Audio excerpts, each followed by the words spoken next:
Carl here from Brrraaains A Head-Banging Life, gbhblofficial, and it's my pleasure to be standing here with Winterfylleth. Guys, how are you doing today? Doing really well, thank you. Yeah? Thank you for having us, and we're all right. Happy to be back. Yes, that is the thing, right? It's starting to feel like a bit like a homecoming when you guys are here.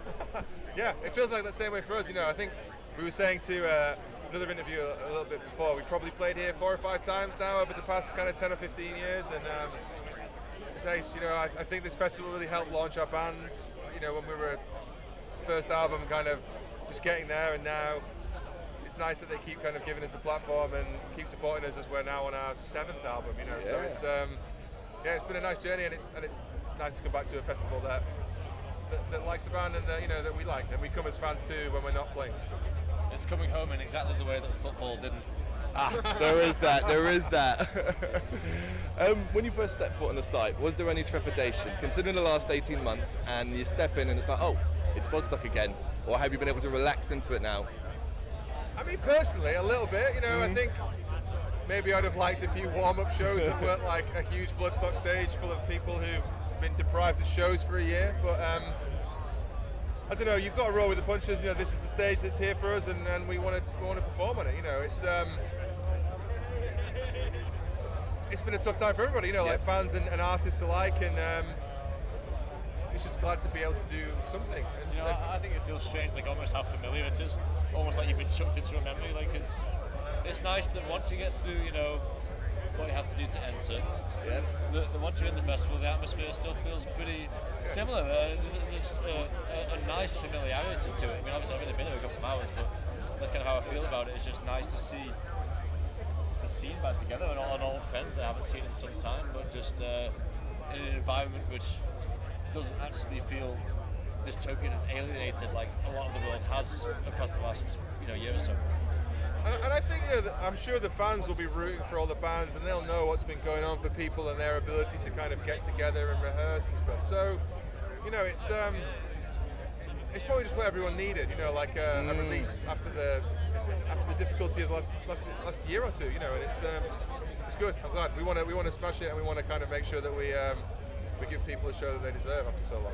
It's a form of escapism as well, really, right? For these 5 days, we're just away from reality, right? Yeah, because there's so much like kind of complication with all this stuff, and whichever side of the fence you fall on it's just a pain in the arse, isn't it? Yeah, that's putting it bluntly, yeah. And that's the bottom line, and nobody wants to be living in this world. And so the fact that these things can happen, and we've got some new songs to play, and people are here, and they're able to stand next to one another, and kind of jump up and down with their friends and their brothers. It's awesome. And those over these last 18 months, when it comes to the band, have you been able to cope all right? Have you been able to kind of power through and find any positives from the period? Yeah, I mean, as you may or may not know, like Russell's like a new member of the band, so he joined us maybe a year or so ago, and it's been good.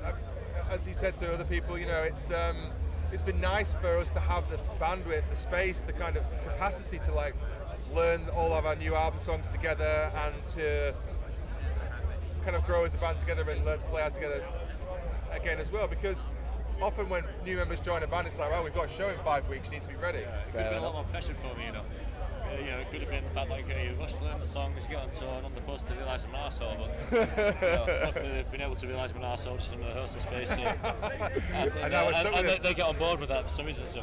Well, we've got no other option, I think that's Well, no, it's stuck, yeah, basically. We've got some commitment there. Yeah. You played obviously several different stages here. You've been in the main, you've been in the Selfie before. Do you have a preference? What do you think suits you guys? Or does it just not matter? I mean, look, it's great to play to this audience, whatever happens. I guess from the kind of like the black and white perspective of a band who wants to grow and increase their reach and speak to more people and stuff. Of course you want to play the big main stage, but we play black metal. Yep. Playing black metal at lunchtime on a Saturday. It's probably not what most people want to hear, and it's not the right aesthetic all the time.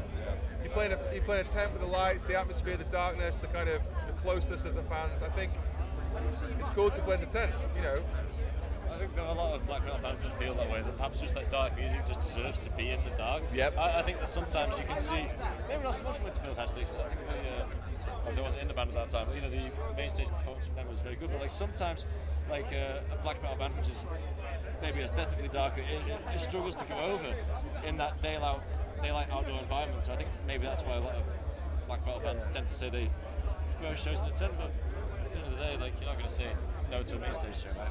Yeah. No, I guess just different strokes, different folks, whatever. We're happy to be playing fundamentally. That's it, isn't it? Really, that's what it's coming down to. It's simply about getting up there now at this point. Do you still get a little bit nervous about it? I don't know. I think we know.